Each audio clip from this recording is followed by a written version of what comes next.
तो सर, ये भाजपा जदयू का जो रिश्ता है, ये रिश्ता क्या कहलाता है? भाजपा ने तो तय कर लिया है कि अब किसी कीमत पर नीतीश कुमार से हम समझौता नहीं करेंगे। 1995 में वो विधानसभा का चुनाव अकेले अपने दम पे लड़े थे, तो 7 सीटें आई थी उनको विधानसभा में। 13 दिनों के लिए सरकार अटल जी के नेतृत्व में बनी है, लेकिन हमारे बिहार के प्रभारी अरुण जेटली जी बगैर कोई उनसे राय विचार किए और उन्होंने सीधे घोषित किया कि नीतीश कुमार के नेतृत्व में हम बिहार में चुनाव लड़ेंगे। लेकिन हमारे प्रधानमंत्री नरेंद्र मोदी ने कहा कि भरोसा हमारे ऊपर रखो, मिट्टी में मिल जाऊंगा, भाजपा के साथ नहीं जाऊंगा, लेकिन वो तो चले आते थे। उपेंद्र कुशवाहा भारतीय जनता पार्टी है, वो तो अपनी लड़ाई लड़ रहे हैं जदयू के अंदर में। इसलिए उपेंद्र कुशवाहा जी ने कहा कि मैं एम्स में भर्ती था और मेरा जो है से पोस्टमार्टम पटना में हो रहा था। इसलिए जदयू के जितने बड़े नेता उतना ही ज्यादा भाजपा के संपर्क में। अभी उपेंद्र कुशवाहा वहां हिस्सेदारी की बात कर रहे हैं। देखिए, चिराग पासवान हमारे उपचुनाव हुए, उस उपचुनाव में कहीं ना कहीं सहयोग करने का काम किए हैं।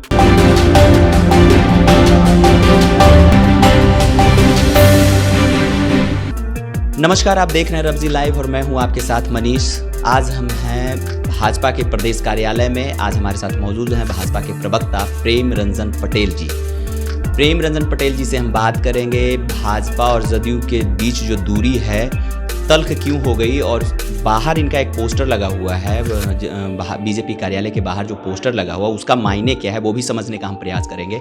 सबसे पहले प्रेम रंजन पटेल जी, रब्जी लाइव में आपका बहुत बहुत स्वागत है। नमस्कार। सबसे पहला जो बात है कि नीतीश कुमार जी बार बार इस बात को बोल रहे हैं कि भाजपा अगर हमें बुलाएगी भी तो हम भाजपा के साथ अब नहीं जाएंगे, और बीजेपी अब कह रही है कि किसी हाल में हम अब जदयू के साथ नहीं जाएंगे। तो सर, ये भाजपा जदयू का जो रिश्ता है, ये रिश्ता क्या कहलाता है? अब ये सवाल कहाँ है भाजपा बुलाएगी? भाजपा ने तो तय कर लिया है कि अब किसी कीमत पर नीतीश कुमार से हम समझौता नहीं करेंगे। अब पानी सर से बहुत ऊपर बढ़ चुकी है।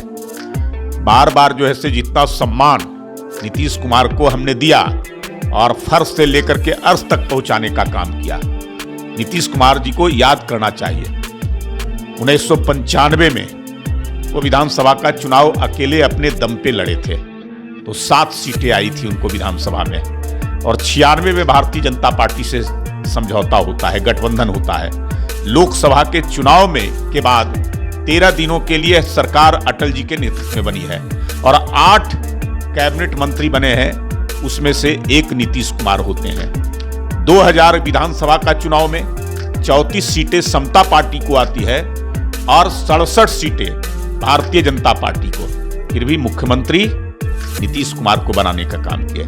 2005 का विधानसभा का चुनाव, उनके नेता जॉर्ज फर्नांडिस नीतीश कुमार को नेता घोषित नहीं करने के पक्ष में थे, लेकिन हमारे बिहार के प्रभारी अरुण जेटली जी बगैर कोई उनसे राय विचार किए और उन्होंने सीधे घोषित किया कि नीतीश कुमार के नेतृत्व में हम बिहार में चुनाव लड़ेंगे। और हमारे नेता अटल बिहारी वाजपेयी ने कहा नया बिहार नीतीश कुमार। लेकिन 13 में कोई कारण नहीं था, अकारण बिना मतलब का नरेंद्र मोदी प्रधानमंत्री के उम्मीदवार कैसे हो गए, इस कारण से उन्होंने गठबंधन तोड़ा। और गठबंधन तोड़ के कहां गए? जिसके खिलाफ समता पार्टी बनी थी, जंगल राज के विरुद्ध, लालू राबड़ी के शासन के खिलाफ, और जो ताकतें इकट्ठा हुई थी उनके साथ, जो लालू के अत्याचार से और जो दहशत से जो अपने आप को असहाय महसूस कर रही थी, वही ताकतें जो ऐसे साथ हुई थी, उन सभी ताकतों को या उन लोगों को उसी लालू के हवाले कर दिए। और 15 के बाद जब 17 में वापस आए उनसे, तो हम लोगों ने फिर से कहा कि जंगल राज की पुनरावृत्ति बिहार के अंदर में ना हो। हमारे लिए सत्ता बहुत मायने नहीं रखता है, बिहार की जनता मायने रखती है। बिहार की जनता को हम उस गर्त में नहीं जाने देंगे, और बिहार को फिर से जंगल राज के मुक्त कराने के लिए हम लोगों ने फिर उनकी सरकार को समझौता किया और उनको समर्थन दिया। लेकिन 2020 में जब चुनाव हुआ तो उनके ऊपर बिहार की जनता का विश्वास नहीं था। बिहार की जनता कह रही थी कि ये बार बार पाला बदलते हैं, इनके ऊपर कितना विश्वास किया जाए। लेकिन हमारे प्रधानमंत्री नरेंद्र मोदी ने कहा कि भरोसा हमारे ऊपर रखो, मैं हूं, इसलिए नरेंद्र मोदी के नाम पर 20 में बिहार की जनता ने वोट दिया। 43 सीटें आई नीतीश कुमार को और 74 सीटें भारतीय जनता पार्टी को। कम सीटें आने के बावजूद हमने उन्हें मुख्यमंत्री बनाया, लेकिन उसके बावजूद जनता के जनादेश का अनादर कर करके और फिर 2022 में गठबंधन तोड़ दिए।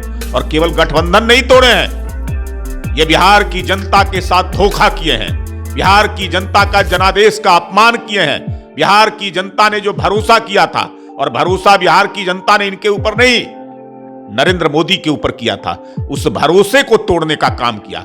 और सबसे बड़ी बात है कि केवल भरोसा नहीं तोड़ने का, दुनिया के सबसे चर्चित व्यक्ति, सबसे प्रभावशाली व्यक्ति, सबसे ताकतवर व्यक्ति हमारे देश के प्रधानमंत्री नरेंद्र मोदी हैं, और उनके साथ भरोसे को तोड़ने का काम किया, उनको अपमानित करने का काम किया गठबंधन को तोड़ करके। तो हम सब कुछ बर्दाश्त कर सकते हैं, लेकिन मोदी के अपमान को सह नहीं सकते हैं। इसलिए मोदी के अपमान का बदला बिहार की जनता लेने के लिए तैयार खड़ी है। इसलिए अब जो है से वो कुछ भी बोले, हम लोगों ने तय कर लिया है कि अब उनके साथ नहीं जाना है, उनके साथ किसी प्रकार का कोई समझौता गठबंधन नहीं करना है। भविष्य में ये समझ लिया जाए कि भाजपा जदयू अब एक नहीं होगी, एक साथ मिलकर विधानसभा या लोकसभा कोई भी चुनाव जो है एक साथ नहीं लड़ेगी। नहीं, जब तय कर लिए तो कहां सवाल होता है। जब तय कर लिए और हमने कह दिया, अब तक हमने नहीं कहा था, वो कहते थे मिट्टी में मिल जाऊंगा, भाजपा के साथ नहीं जाऊंगा, लेकिन वो तो चले आते थे। वो कभी लालू के साथ जाने के लिए तैयार नहीं होते थे। 17 में अलग हुए थे, उन्होंने कहा कि हम जीवन का सबसे बड़ा गलती किए, लालू के साथ जाकर करके हमारी पार्टी ही विलीन हो जाती उसके साथ रहते तो। लेकिन वो जो कहते हैं वो करते नहीं है। लेकिन हम लोग कथनी और करनी में कोई फर्क नहीं है, जो कहते हैं वही करते हैं। तो हमने तय किया है कि अब नीतीश कुमार के साथ नहीं लेंगे, नीतीश कुमार के साथ किसी प्रकार का कोई समझौता नहीं करेंगे। उपेंद्र कुशवाहा साफ साफ शब्दों में वो कह रहे हैं कि जदयू के जितने बड़े नेता हैं वो भाजपा के संपर्क में हैं। कहीं उपेंद्र कुशवाहा भाजपा में शामिल होने की तरफ इशारा तो नहीं कर रहे कि वो भाजपा में दोबारा से नहीं। अभी देखिए, अभी ऐसा कोई बात नहीं है कि उपेंद्र कुशवाहा भारतीय जनता पार्टी है। वो तो अपनी लड़ाई लड़ रहे हैं जदयू के अंदर में। हाँ, जब वो अस्पताल में भर्ती थे, बीमार थे एम्स में, और मैं ही गया था उनसे मिलने के लिए। व्यक्तिगत संबंध होता है, पुराने साथी रहे, पुराने गठबंधन के सहयोगी रहे, मोदी जी की सरकार में 5 वर्षों तक वो मंत्री के रूप में काम किए हैं। उस नाते व्यक्तिगत संबंधों को निभाते हुए हम उनको देखने गए, उनका हालचाल जानने गए, स्वास्थ्य की जानकारी लेने। उस पर जो है से वहां जदयू के अंदर में उनके ऊपर सवाल उठाया जा रहा था। इसलिए उपेंद्र कुशवाहा जी ने कहा कि मैं एम्स में भर्ती था और मेरा जो है से पोस्टमार्टम पटना में हो रहा था। इसलिए उन्होंने कहा कि हमको लोग कहते हैं कि भाजपा के संपर्क में कोई अगर मिलने आए तो, इसलिए जदयू के जितने बड़े नेता उतना ही ज्यादा भाजपा के संपर्क में। उन्होंने अपने पार्टी के बारे में बोला है, अपने पार्टी के नेताओं के ऊपर बोला है। अब आप लगा लीजिए कि उपेंद्र कुशवाहा से बड़ा नेता कौन है जदयू के अंदर में। उपेंद्र कुशवाहा संसदीय बोर्ड के अध्यक्ष हैं। संसदीय बोर्ड के अध्यक्ष से ऊपर होता है एक नेता और दूसरा राष्ट्रीय अध्यक्ष। उन्होंने तो आरोप लगा दिया है कि भाई हमसे जो बड़े नेता हैं वही भाजपा के संपर्क में ज्यादा है, तो इसलिए हम पर क्यों ये आक्षेप आरोप लगाया जा रहा है। इस बात को उन्होंने रखा है। भविष्य में अगर कभी उपेंद्र कुशवाहा बीजेपी में आना चाहे तो क्या बीजेपी उनको अपने साथ लाएगी? देखिए, अभी यह कोई सवाल नहीं है। अभी उपेंद्र कुशवाहा वहां हिस्सेदारी की बात कर रहे हैं। मैंने कहा है कि हिस्सेदारी की बात मत कीजिए, जिम्मेवारी की बात कीजिए।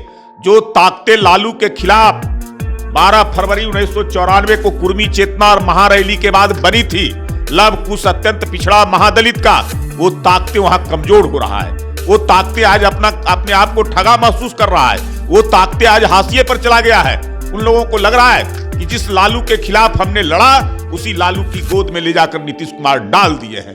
वो अपने आप को बहुत ही अपने आप को असुरक्षित महसूस कर रहा है। इसलिए उपेंद्र कुशवाहा उन ताकतों को मजबूत करे, उन ताकतों को इकट्ठा करे और लालू के खिलाफ जो उन्होंने कहा है कि डील क्या हुआ है, ये बताइए। तो अपने पार्टी के अंदर में अपने सम्मान के साथ साथ उन ताकतों को के सम्मान की लड़ाई लड़ रहे हैं। अब एक सीधा सा बात सर, चिराग पासवान क्या वो अभी बीजेपी में है या बीजेपी से अलग है? देखिए, चिराग पासवान हमारे उपचुनाव हुए, उस उपचुनाव में कहीं ना कहीं सहयोग करने का काम किए हैं और उनकी पार्टी का विभाजन हुआ है। उनके पार्टी का हमारा सहयोग रहा है, पहले से भी लोजपा साथ साथ रही है। आज भी एक पार्ट जो है से विशेष तौर पे चुनाव में भी, विधानसभा चुनाव में थे। उनका आपस का मामला है, झगड़ा का मामला है, लेकिन लोक जनशक्ति पार्टी भारतीय एनडीए का पार्ट है। तो चिराग, आगामी चुनाव जो हो गए उसमें लोक जनशक्ति पार्टी रामविलास जो है, चिराग पासवान की पार्टी और बीजेपी दोनों साथ चुनाव लड़ सकते हैं। अभी हम कुछ नहीं कह सकते हैं, ये आने वाला समय तय करेगा और हमारा केंद्रीय नेतृत्व इस पर फैसला लेगा। ये आपके ऑफिस के बाहर सर एक बैनर लगा हुआ है, क्या संदेश, बीजेपी क्या संदेश उस बैनर के लिए से दे रही है? कौन से? कई सारे बैनर लगे हुए हैं, किस बैनर की आप बात कर रहे हैं पता नहीं मुझे, लेकिन हम लोग तो संदेश बिहार की जनता को, देश की जनता को देते रहते हैं। हम लोग जो है से सत्ता के लिए तो काम करते नहीं है, सत्ता को साधन के रूप में इस्तेमाल करते हैं।